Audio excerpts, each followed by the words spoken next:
So I'm very happy to be here today. I was at the reception last night, and I dropped 20 euros on the floor. And the person, I don't know that person, but he said, hey, you dropped the money on the floor. And I said, I'm so happy. I'm so happy this is law and society and law and economics.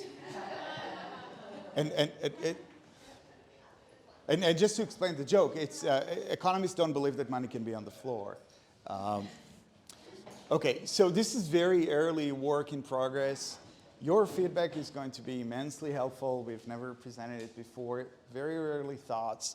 And I'm very eager to see your reaction. So just very quickly, markets sometimes fail, okay? All right. But fail to do what? What's a failure? We use markets as a system of allocating scarce resources. And in economic thinking, there is a market failure when we fail to do so in the most efficient manner, but under different conceptions, other political theories, markets can fail when the resources are not allocated fairly or in a sustainable manner, and so on and so forth. Okay, markets are about scarcity, but what will happen in our future where we move into a world where resources are no longer scarce? And we have this vision of the metaverse where we are going to be transformed into an online world where all of our lives are digital, and therefore there is no problem of creating more and more and more resources. These are just lines of code. What's going to happen in this world? What are markets going to look like? Will they fail? Will they succeed? And succeed at what? So this is what we're trying to flesh out here. And there is this one great, very optimistic view of the future. I don't know if you grew up like me on Star Trek. Okay, I don't see a lot of recognition here. Okay, some. Okay, I don't know if you recognize this machine. This is the replicator, and this is the fundamental aspect of the Star Trek universe, where you have a machine and you can tell the machine replicator, I want Earl Grey tea, or whatever item of food you want, and it replicates it for you. And so this is a world where we are supposed to imagine that all scarcity problems have been solved because a simple replicator can solve everything for you. And this world is fantastic. We see people, there is an actual book that studies the economics of Star Trek. And so this vision of the future is amazing because what people are doing, they are active, they are working very, very hard, but they're working towards social goals like innovation and science and exploration. Jean-Luc Picard doesn't get a salary. We're not told at any point that how much bonuses he makes, but he works very hard, very diligently. So this is one vision of the post-scarcity world, which is great. But there is a but coming. So here's an alternative view of what it might look like. So we already see people transitioning their lives into the digital world. Like my son plays, Minecraft and Fortnite and Counter-Strike and so on. And online, again, you don't have any scarcity problem because you can just produce as many digital assets as you wish to. But still, we see that there are markets evolving and there is scarcity evolving even in these online worlds. People buy skins, they're called, which are customization purely aesthetic to your presence, your online presence, and they pay a whole lot of money for that. Just to give you a very quick example, this one sells, and these are actual market prices, these are actual transactions. This sells for $1,000. This hat, which is, I have to say, kind of nice, $137. This outfit, again, looks amazing, but quite expensive. Okay, so this is what we're starting to see in the online world, and it's kind of puzzling because there is no scarcity problem. Why should the price be any more than the marginal cost, which is zero? Yeah, so more of that. And what we're starting to see is that scarcity is not necessarily a supply problem. It's not necessarily about having limited resources. There is demand for scarcity because some forms of scarcity translate into social status. Our standing in society and how we stand relative to each other. And because people want to set themselves apart, they seek these status goods and they seek to limit their circulation. Okay, so in this new, brave new world, how are scarce status resources going to be distributed? And what will be the mechanism? And here we want to suggest one potential avenue known as the journey. Hermes Birkin, like the top of the top, like this is top-notch handbag. It's a big thing, I'm told. Their supply is very, very limited and tightly controlled. But I mean, they look nice for sure. I'll grant that. How much do they go for? Do you know? Very good, because this is a trick question. On the way here, just to sort of prove the point, I stopped at Hermes. I went inside and said, yeah, I'd like to get one. And I pulled out my credit card. And they sort of laughed. And so, sir, this is not how it works.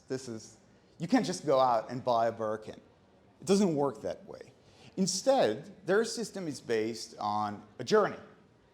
Okay, what's the journey? The journey is a process where you are building a relationship. Sarah, I want you to listen carefully. Because no, it builds on your work. It's not. I'm not cold calling anyone.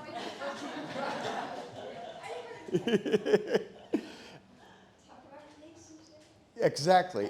So you are building a relationship between you and the brand. There is the SA, the sales associate, and he's your point of contact. He embodies the brand, and you build a relationship with that person. And you build this relationship over time. You set up an appointment by email months in advance, and you build a relationship. You go into the store. You flatter them and say, oh, you lost some weight, and oh, I like to finger it. Okay, so you do all of that, and at the end of the journey, you're offered the option to purchase a bag of their choosing. Now, they might take your preferences into account, but the thing is that you're not coming and buying. You're being offered at the sort of the end of this magical journey. So who buys? Let me just very quickly say, the people who buy Hermes handbags are not just a select few. It's sort of middle upper class individuals who buy those bags. This is Cardi B, so that gives you a sense of some, social class. I mean, she's extremely wealthy, but gives you some sense. Okay, so how do you win the journey? How do you get to this place where you're offered a real Birkin or a Kelly? All of that is completely and intentionally fuzzy. It's not advertised anywhere, and I'm not warranting any of that, but this is what you get from studying the communities. There are rich communities that often converse and talk about different strategies to obtain a Birkin. So what do you need to do to win the journey? Well, the folklore says you need to spend roughly the same amount of money at the cost of, as the cost of the bag you're wanting to buy. So if you want to buy a $20,000 bag, you will have to spend over time on bracelets, scarves, mini bags, all sort of items, that amount of money, and then you're deemed worthy enough to be offered the Birkin. So you have to build a relationship. The relationship has to be good. You have to show loyalty to the brand, okay? Because they don't want anyone to have the bag, right? Only loyal customers, the ones who are truly deserving, are entitled to get one. And you have to show, your zeal for and respect for the brand. You have to look the right way, and this, you can see that this is not a neutral statement. And if you do all of that and you never resell what you buy, unless, anyways, then you will be offered the Birkin. I'll skip that. Let me say something about looks. This is Oprah Winfrey. She enters into one of the Hermes stores, and they tell her, ma'am, she doesn't wear any makeup, doesn't have her entourage. Ma'am, would you mind please, waiting outside. And this happens to her twice, by the way. Like the second time they let her in, but they say, maybe you want to buy something in your price range. Yeah. The entire brand, yeah. Yeah. But I give this example to show you that when we're talking about a relationship, this is not some loving and nurturing relationship between two people who, come to know each other over time. It's sort of the opposite of that. Here is a break. This is one of the nice Birkins. I'll skip that. If you have questions about the specific points, I'm happy to talk about it. But I want to drive home the point that the process itself is anti-market by design. It's intentionally not market-based. It's intentionally not based on you coming in and paying a price. In fact, when you're buying a Birkin, you're immediately getting a coupon, a premium of a few $1,000s. Because if you were to resell the same item you just bought, you're going to make money. It's one of those items where when you buy them, they actually appreciate over time. It's insane. It doesn't happen with any other consumer good. Okay, here's something that is more subtle that you see when you start delving into these communities. You ask yourself, well, how do they police their brand? How do they make sure everybody abides by the rules? And the front line is the store, right? But really, most of the enforcement power comes from the community itself. The community is very strict about its norms. Let me show you one example very quickly. Social dramas are always where we are litigating all of our social norms and we're testing the limits and we see what happens. This is a very fairly well-known person in the community. She has bought 5 Birkin bags in her lifetime. One day she's told, we have decided that your journey has come to its end. And she breaks down. She really cries. I'm not exaggerating. I'm actually very sympathetic to her because she breaks down. Okay. Oh, 3 minutes. Okay. So she tells her story, and it turns out that she has committed various sins, like talking about how much money she spent at the store, and she asked for too many bags too many times. And what's remarkable is the community reaction to that. The community, this is another famous YouTuber, again, in the community, they're blaming her. They're saying, hey, if you don't respect yourself, how can you expect her mess to respect you? How can you expect to be deserving of a Birkin when you are so pushy? And when you talk about spend, like how much money? So the community itself is very involved.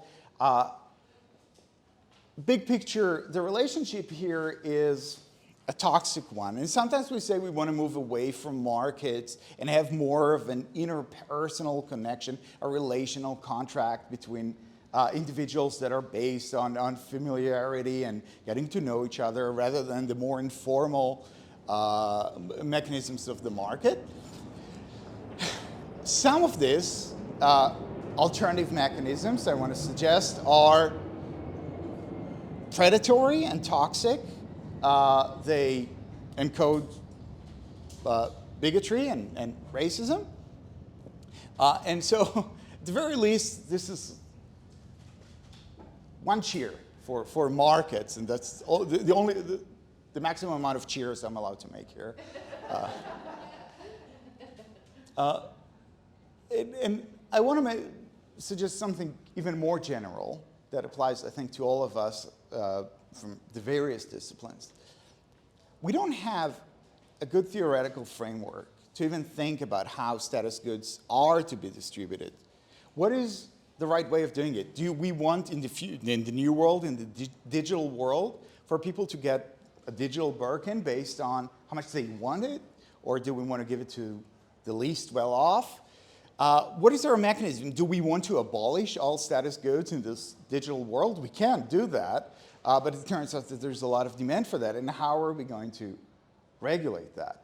So that, I think, is a major challenge. Theoretically, we don't have good answers for, but at the very least, I hope we get to learn something about markets and market failures and how markets can go wrong. So I'll stop here with this nice image of Birkins.